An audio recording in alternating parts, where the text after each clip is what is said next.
Ito yung Suba Reef. Suba Reef sa may Spratly Island. Makikita nyo dyan na napatayuan na to ng ng gusali.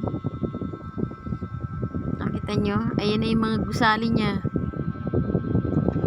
Isla lang yan na ano lang yan.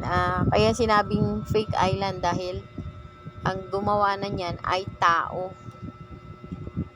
Tao na ang gumawa, hindi na kalikasan. So, ayan ang Suba Reef sa Spratly Island. Yan na yung ayan na yung isla na tinambakan ng mga Chinese ng mga lupa. Tapos ayan napatayuan na nila ng building.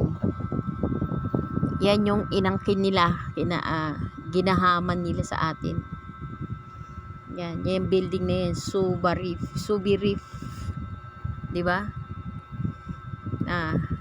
Ang laki kaya niyang Spratly Island na yan pag napatayuan mo yan ng pag kaya na develop ng China, mas malaki pa yan sa Taiwan. Yan. Yan yata nila ilalagay yung mga pogo nila eh. Kasi parang may fish pond. Kinulong nila yung pinakamalalim na parte.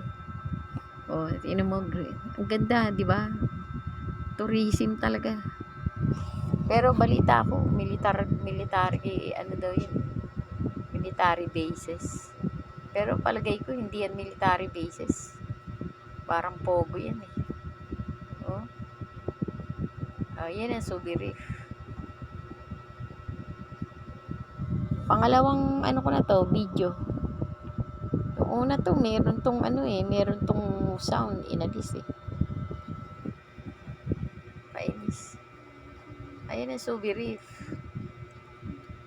Ayan yan yung yung Spratly Island na tinambakan ng lupa. Wala ko saan galing ang lupa niyan.